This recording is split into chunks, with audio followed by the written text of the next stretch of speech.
really good to speak with you again. Once again, it's Afro Ade speaking with you today. However, one thing I wanted to discuss today was a specific topic. Specifically, I wanted to talk about the Kush Empire. And since I discussed previously that we'll be talking about different types of African culture, Black culture, and different types of empires and contributions, I wanted to talk about empires first just because the Empire of Kush was definitely one of my most favorite African empires to learn about, just because of how much it really stood out compared to like a lot of other African empires. Now there were other great empires that also existed around that time as well. Like we could discuss, let's say, the Mali Empire, and discuss Songhai, and other empires as well. But like I said, Kush is one of my favorite, and we're gonna talk about that right now. So Kush, oftentimes you'll see it. The name will be like spelled differently. It'll either be with a K or a C at the beginning, but it's usually like Kush. That's usually how it's spelled. And it was an African kingdom that was essentially located in modern day Sudan. Specifically, it was located in the northern region of Sudan, and it also encompassed the southern part of Egypt as well. Okay, and essentially the Kush Empire had its the borders were essentially stopped. I would say around probably the around the capital of modern day Sudan, which would be Khartoum. Okay, and that capital is important because that was essentially where the Blue and White Nile met to form one of the most famous rivers on the planet, the Nile River. Okay, so that's where the capital of Sudan is, and the capital was also pretty close to the previous Kushite capital of Meroe. But Meroe did come a little bit more later after that. So let's discuss a little bit about the geography and history of Kush. So as I stated, it's located in northern Sudan, also encompassing southern Egypt as well.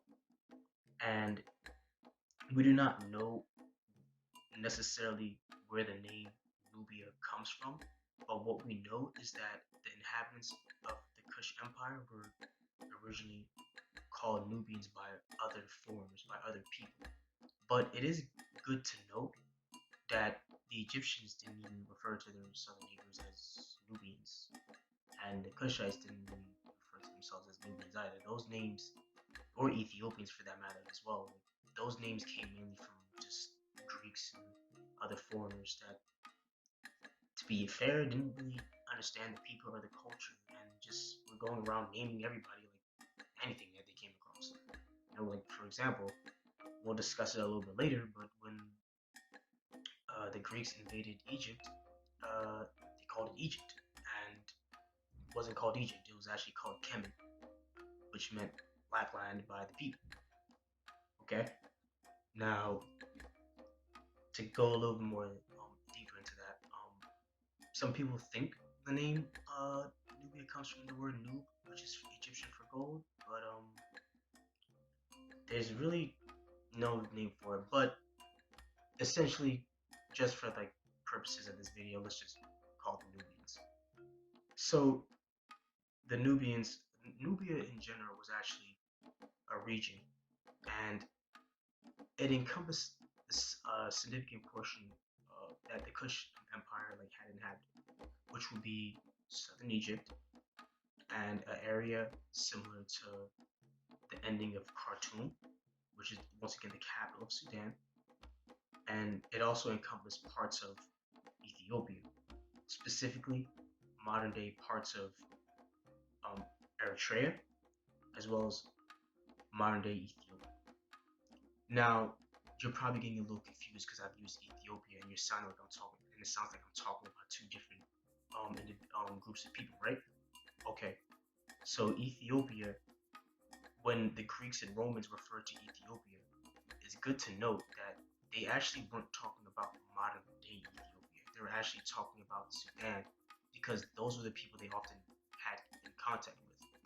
And those individuals around that area would tend to have really dark skin, and that's where the name Ethiopian comes from. People of burnt skin, because they were really dark. So when people said Ethiopia or Ethiopians, At first, they were talking about Sudan or Kush. They were talking about the individuals inhabiting Nubia, inhabiting that land. That's where the name comes from. King Izana from Ethiopia, right? Now we're talking about modern day Ethiopia. He actually took that name because there are some Ethiopians that are very dark too. Now they know they're black and they actually like have respect for like themselves and their culture and where they come from. So King Izana actually decided to take that name and use it for his country to represent his entire peoples. Okay, so that's essentially what happened. That's how like modern day Ethiopia got its name. But back in the day, the Roman times and Greeks time, when they said Ethiopian, they were talking about modern day Sudan.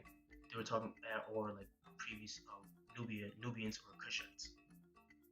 Okay, now like that's really good to know because a lot of people love throwing the word Nubia around or Nubians, and you see it like a lot in pop culture, but nobody really knows where it comes from or why people say that word in the first place.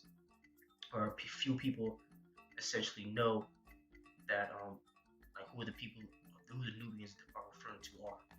Okay, so like I said, the modern day wars of Nubia started roughly around southern Egypt, which is probably around Aswan, and then stopped around like Khartoum. Okay, and essentially my favorite thing about the Kushites to learn about is essentially their military prowess. Okay, so let's talk a little about the military. Now, originally, Kush was called Taseti. Okay, Taseti literally translates, or some people like to translate to land of the bow, because like when you went to like listen, like the Kushites, like it was no game with them. All right, when it came to the bow and the arrows, like there was probably few people that can match them. I'd say the Mongols or the Huns were probably the few people on the planet that could probably match them in their skills. Okay, now these guys were famed for always being able to hit their enemy in the eye with accuracy. Okay, now in most wars, what you see is people coming together and shooting countless arrows, hoping one of them is gonna hit them. Because if you're being showered by arrows, one of them is gonna eventually hit you. But what made the Kushites so great was the fact that they had huge numbers of people shooting arrows, right? So they had the numbers just like other people did, but they also had the accuracy, they had the finesse, which made them great. Okay, that's the reason why like a lot of people when they try to invade the Kush Empire or modern day Sudan, you know what I'm saying, they would try to do peace treaties or stuff like that because they knew the Kushites were hard to control. They knew the Kushites didn't give a damn. They didn't care who you were. Like if you came in your territory and tried to take what was theirs or tried to subjugate them, you got shot in the eye with an arrow. That was just it. The Nubians were not about that. You know, they're fiercely independent, and the Egyptians knew that as well. That's the reason why before the Egyptians eventually did conquer Nubia, they opted to like not try to do anything violent. They didn't want to permanently incorporate. They just wanted to like be peaceful because they knew that they were fiercely independent. They knew the Nubians were fiercely independent. They knew how dangerous the Nubians could be. Okay, and yes, Egypt did conquer Nubia at one point and did rule over Nubia for a while. But let's keep in mind that we see something like in that situation that we see in a lot of other places. Nubia at the time was not united. Okay, so of course it was easy for the Egyptian Empire to just go in there and take over because nobody was really working together. When the Kush Empire formed, people couldn't take over Kush anymore. The Kush Empire lasted for basically 1,000 years. 1,000 year old kingdom. Lasted, started before Egypt, lasted during Egypt, and lasted after Egypt. Okay? Now, since we're talking about how ununited Nubia was at the time that allowed Egypt to conquer it, let's talk about the differing regions of Nubia. So around the southern border of Egypt, which I told you guys already is where like the border for Nubia starts, we have the Wawatians. Wawat, okay, Wawat, Wawat. The Wawat Nubians were basically like so like that was southern Egypt, right? Exactly southern. Okay, and then you had the Teme Nubians who were basically to the west. You had the Urjet and Setju Nubians, which is basically Kush. That's where Kush like came from, right? And then you had the Yam Nubians, which is to the south, southern Nubians. You had the Medja Now, the Magi are very important. I need to stress this a lot to you. The Magi are extremely important because the Magi are the ones who are often in television, TV shows, saying, "Oh yeah, the Magi, the people who guarded the tombs of the pharaohs, the people who fought for the pharaohs, the people who were good with arrows, right?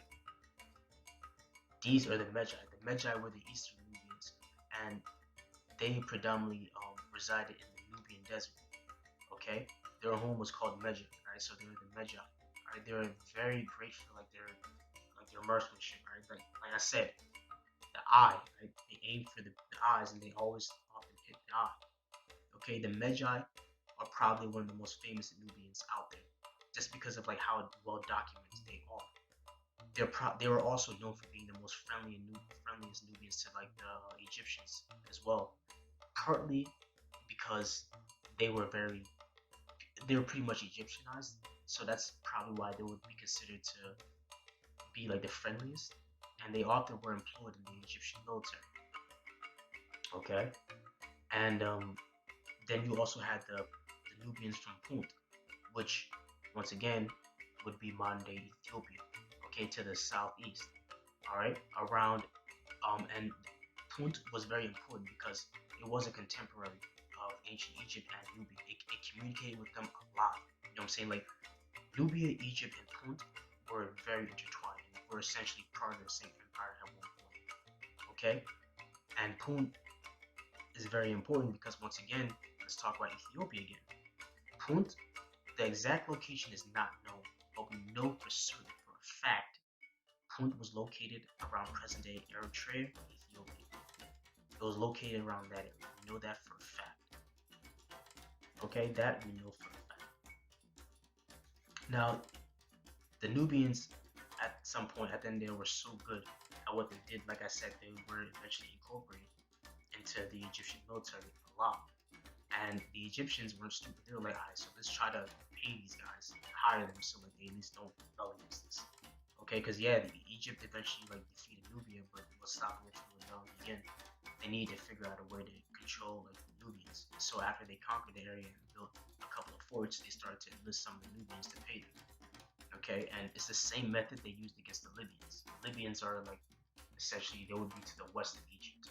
Okay, the Libyans were essentially Berbers, which are essentially individuals who've been inhabiting the North Africa for thousands of years. Okay, look it up, Berbers. All right, they're like North Africans that are essentially white people that basically moved in and settled in North Africa for a long period of time. Have always been there. Have always been there for a long period of time. All right, before like the Arabs came in, they've just always been there. Okay, and one thing good to note about the Kushites is at their height, when all the strong pharaohs had died, it was time for them to become the masters. So therefore, first it all started with Kashta. He invaded Egypt, and Pianki, another Kushite king, essentially conquered Egypt. But he was merciful. He showed mercy to a lot of the Libyan kings of the Delta, and because of this, they eventually rebelled, forcing Taharka, which we're going to get to him in a minute, going up to the Nile Delta, stopping the rebellion, and then for like betrayal of his ancestor Pianki, lit one of the Libyan kings on fire with an arrow. And then he essentially took his army, and after that, he was ordered by his older brother Shibidku, Taharka, ordered by his older brother Shibidku, or Shabaka, to go invade the Assyrian Empire in defense of their allies in Israel. So they essentially protecting the Jews at the time. Okay, and you look it up in the Bible, Isaiah. Taharka is mentioned as the savior of Israel. All right, and he eventually saw a great amount of success from the Assyrians, defending his allies and pushing the Assyrians back. However, his success would eventually run out, and after a century, I mean, not even a century, to be fair to to not be biased, to be fair, it was a little bit less than a century. It's about 75 years that Kushites ruled Egypt and Israel. But unfortunately, Ashurnasirpal, one of the Assyrian kings of the Neo-Assyrian Empire at the time, was had just too much of a strong army and had too much better innovations. They had iron, they had camel cavalry, which like Taharqa never seen before. But they fought bravely. However, it wasn't enough, and unfortunately, Taharqa's family was eventually kidnapped and brought to be slaves in the Assyrian Empire. And Taharqa did die a broken man. But even with this, Taharqa was still a renowned king and still loved because of the way he treated his people. And even the Egyptians basically was like, man, honestly, we'd rather be ruled by the Nubians than the Syrians. And unfortunately, like there was a failed revolt. However, Egypt, due to the minimal interaction Assyria had with it, Egypt did become independent after a while. However, Egypt kept on getting conquered and conquered and conquered. Okay, first by the Assyrians, right? Then by the Persians, then by the Greeks when Alexander came in, and then by the Romans. And of course the Arabs came in, but like we're talking about these main four ones. And as these invasions kept on happening, Egypt was constantly being cut off from the Kush Empire from Nubians. Because if you think about it, Egypt and Nubia, although they or Kush, although they were enemies and rivals at some time, they knew that like Egyptians knew where they came from. They knew they came from the south. They knew they came from the south of the Nile.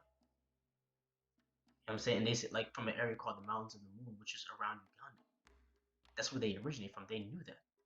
You know what I'm saying? And originally the Kushites invaded Egypt to keep it from other prying hands from other empires because they knew Egypt belonged to them. It belonged to them. It was theirs. All that culture, the gods, for as a matter of fact, Horus, Isis, they came from the south. They know that. Jebel Barkal, one of the most like holiest sites for the Egyptians and the Kushites, located in Nubia. You know, and essentially the eventually even after the fall, not even the fall, like even after the decline of like the Kush Empire from Egypt, Kush moved its empire, moved its capital, I'm sorry, to Meroe, which is a little bit more to the south, and it was eventually called the Kingdom of Meroe. Okay, although like you can technically still consider it Kush, it's basically still Kush, but I believe it was called the Kingdom of Meroe. And even though like the Kushites were pushed out of Egypt on home turf, they couldn't be defeated. You know what I'm saying? They couldn't be beaten. Who came in? Let's see. Persians came in. All right. They weren't prepared for the desert. Guess what happened? Boom! Right in the eyes. Arrows. They had to go back. Who comes in next? Alexander the Great. Now it's hinted at. We don't have exact evidence of it, but it's hinted that Alexander the Great saw like the Kandaki, which is like the word for queen, a warrior queen for the Kushites, Kandaki, right? So he saw the Kandaki with her war elephants, and he was like, hell the fuck no, and got his ass the hell out of here. Okay? So essentially, once this occurred, you had other people constantly trying to invade too. You had the Romans coming in.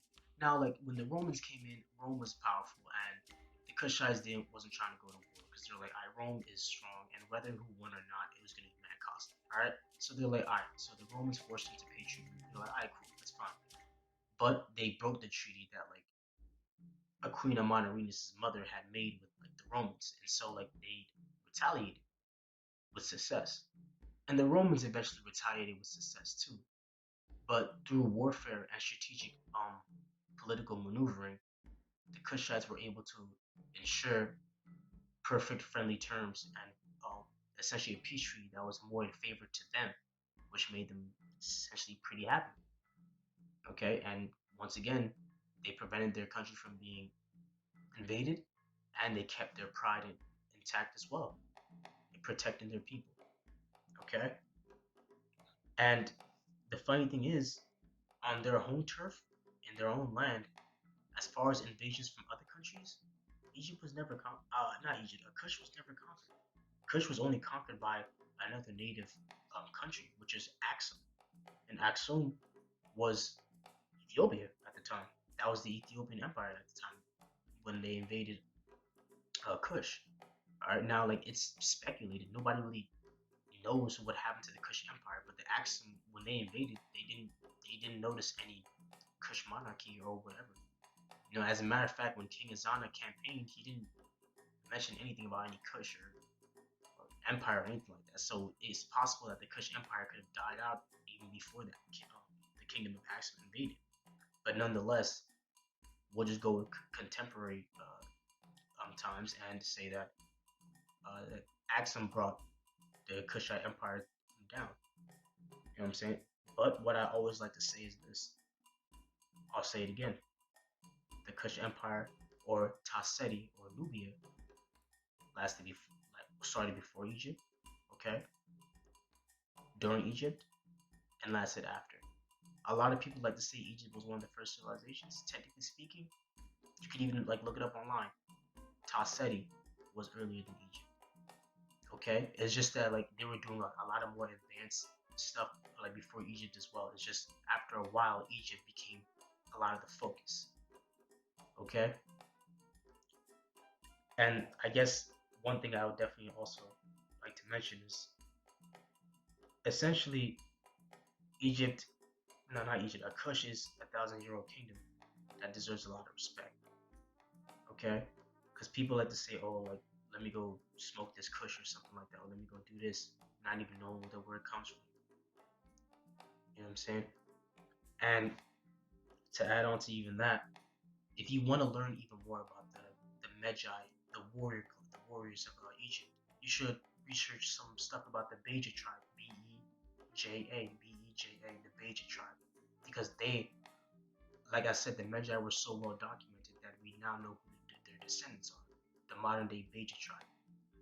Okay, you look up stuff about the Beja tribe, you see they'll have Afro picks and all that. People wonder like, oh, we have Afro picks. They don't even know where like these picks to comb their hair. They don't even know where it comes from. It comes from them. All right. And essentially, the Beja, like I said, are descendants of the Magi. If you guys want to go look that up yourselves, you can. Like I said, Beja, the Beja tribe. Okay. And I guess one thing that I'll finish off would be essentially two things. Okay. Two things that the Kushites were very good at. One was gender equality, and the other was tolerance. As far as gender equality, Kendaki queens, warrior women queens, could dethrone their sons if they felt that their sons' reign was not good. They could even ask them to commit suicide. Their own sons. Kendaki queens also led their armies into battle. And you also saw something with Kush that you don't see in other empires or kingdoms. The queen with the king ruled as co-regents.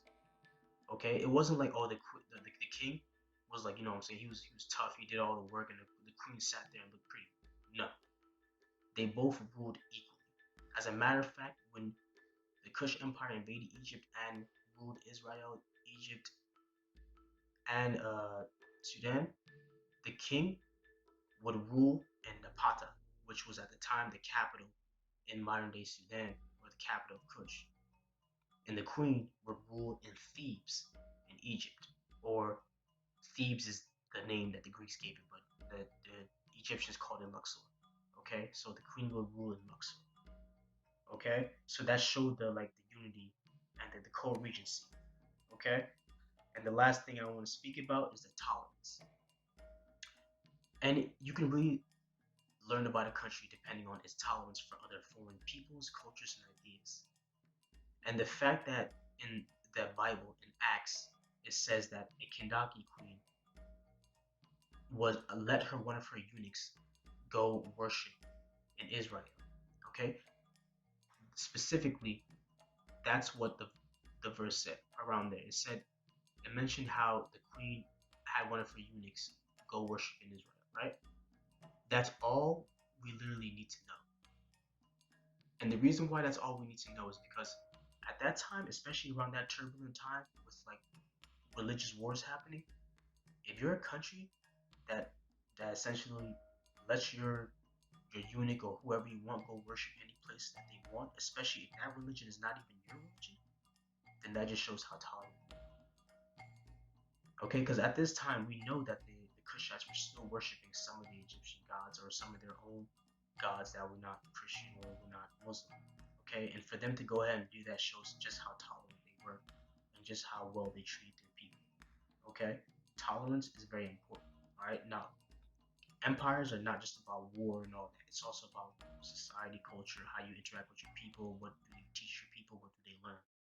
Okay, and the Kushites, one thing I liked about them was that the Kushites never really cared about expanding their borders. For example, they just wanted Egypt back when they invaded Egypt because they knew Egypt belonged to them. Okay, and when they invaded the Assyrian Empire, they were invading it to help their Israeli allies. They never cared about the. What I'm trying to say is that the Kushites knew what they valued most important, and that's something that I have respect for. Thank you so much for listening to me, guys. I hope you guys enjoy, and please stay tuned for next time because we'll be talking about Egypt, the great rival of Kush. Have a great day, guys.